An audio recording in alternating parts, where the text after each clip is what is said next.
Chapter 7. There was someone crying, there was. The next day it was raining, and Mary could not see the moon outside the window. "What am I going to do today?" she asked Martha. "I can't go out into the gardens, and there's nothing to do here." "Can you read?" Martha asked. "Yes," answered Mary. "Well, why don't you read?" Martha said. "I haven't any books," Mary answered. "Perhaps Mrs. Medlock will let you go into the room where Mr. Craven keeps his books," Martha went on. But Mary did not ask where this room was. She wanted to find it by herself, and so after Martha had gone, she opened the door of her room and went into the passage to look for Mr. Craven's book. She did not really mind whether she found the room or not, but Mrs. Medlock had told her about the 100 rooms during the train journey, and Mary wanted to see inside some of them. Mary walked a long way that morning. There were many passages in the house, and many doors. She felt very strange as she walked past them. At last, on the second floor, she opened one of the doors. Inside was a big bedroom. After that, she opened more and more. More and more doors, until she began to think that she had been into every room in the house. She lost her way 2 or 3 times when she tried to find her own room again. At last she reached her own floor, but she still could not find her own room. "How quiet it is," she thought. Just then, however, she heard a sound, the same sound that she had heard the night before. "It's nearer than it was last night," she thought. Suddenly a door opened, and there was Mrs. Medlock. She was very angry when she saw Mary. "What are you doing here?" she shouted. "Didn't I tell you to stay in your own room?" "I made a mistake," Mary answered. "I thought I heard someone crying." She really hated Mrs. Medlock now. "Of course you didn't hear anyone crying," Mrs. Medlock said. "Go back to your room at once, or I'll hit you hard." And she pulled Mary along the passage to her room. "Now stay there," she said. "Mr. Craven was right. You need a teacher. I have no time to take care of a child." When she had gone, Mary sat down in front of the fire. She did not cry, but she was very angry and sad at the same time. There was someone crying. There was.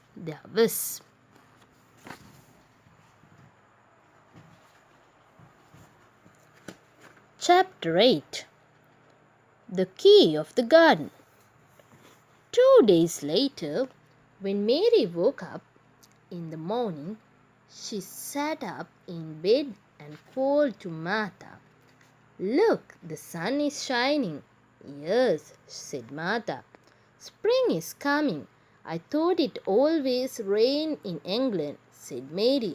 "Oh no, of course it doesn't," laughed Martha. "Yorkshire's sunniest place on earth sometimes." "I'd like to see your house very much," said Mary. "I'll ask my mother," said Martha. "I don't have to work today, so I'm going home." "I like your mother," said Mary, "although I've never met her, and I like Dickon too, although I've never met him." "I wonder what Dickon would think of you," Martha said.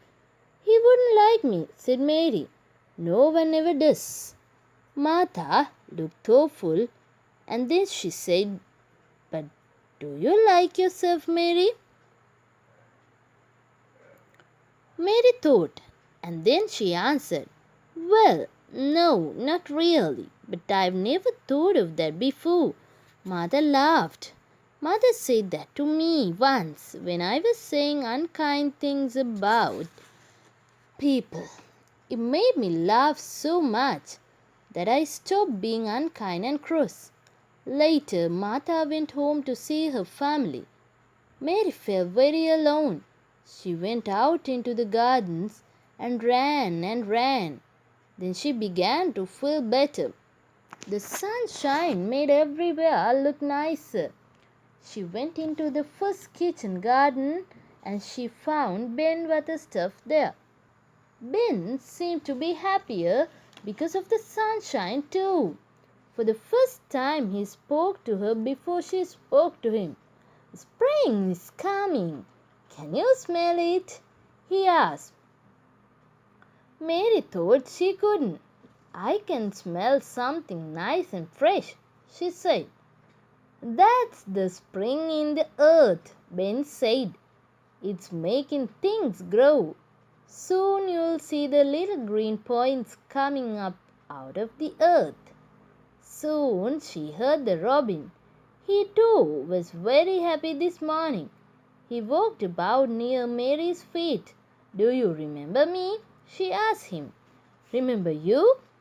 cried Ben Butterstuff almost crossly. "Of course he remembers you. He knows everything in this garden. He's never seen a little girl before, and he wants to know more about you." "Are things growing in his garden?" Mary asked. "What garden?" Ben asked angrily. "The one where he lives." "Are the flowers there dead?" Mary wanted to know so much. "Ask him," said Ben, and he looked down at the robin.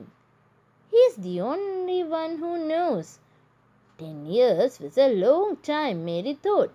She was born 10 years ago. She thought that she looked like the sacred garden in the same way that she liked the robin and Dickon and Martha's mother. She went to walk by the wall where she had first seen the robin, and then the most wonderful thing happened, all because of Ben Butterstuff's robin. He was standing near her on the earth by the wall. He had followed her. She was so pleased that she cried out, "You do remember me?" "You do. How wonderful!" When suddenly she saw something in the earth near the robin. It was a metal ring. She bent down to look at it. And it was not just a ring. There was a key too. It looked very old. Mary stood and looked at the key. "Perhaps it's the key to the sacred garden," she thought. She stood there for a long time.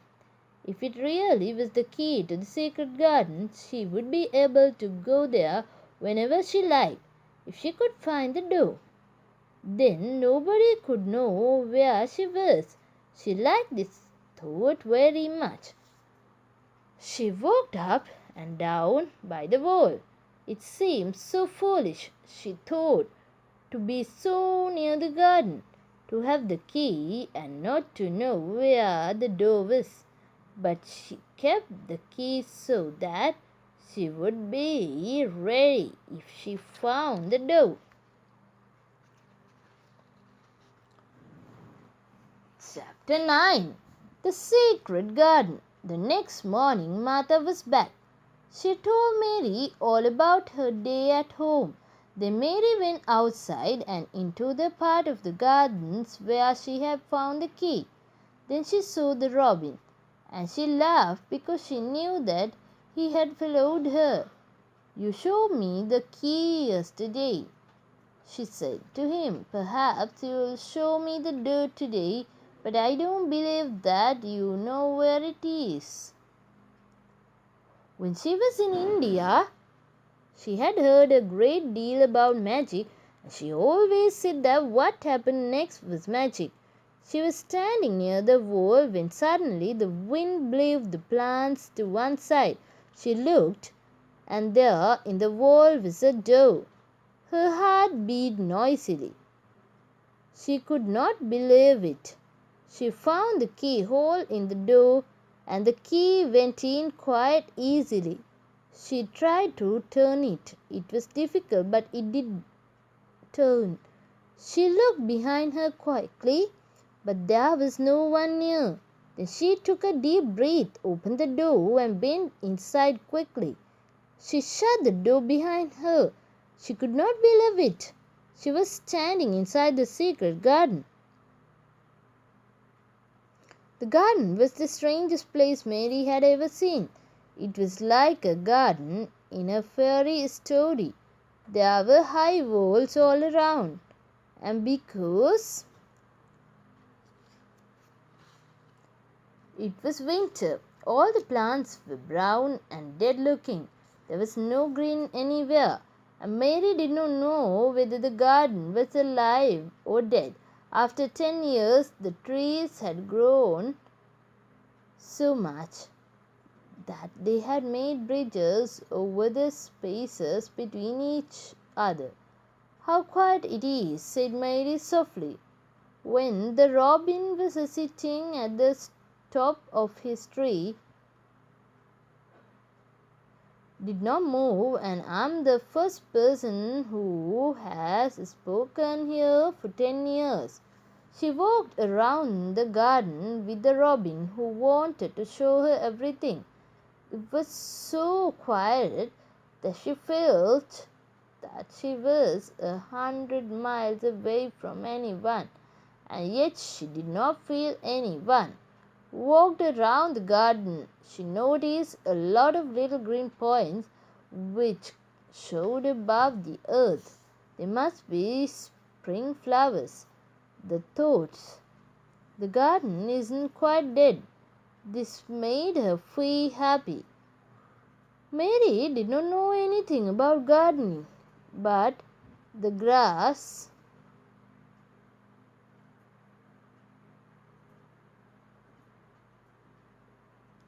grew too closely around the little green points, so she pulled it up to give the flowers more space to grow.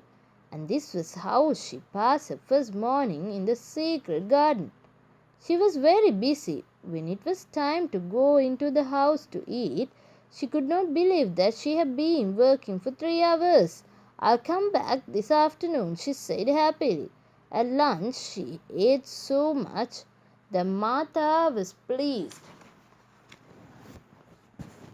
They talked about plants and flowers during the meal, and Mary asked Martha questions about the things she had seen that morning.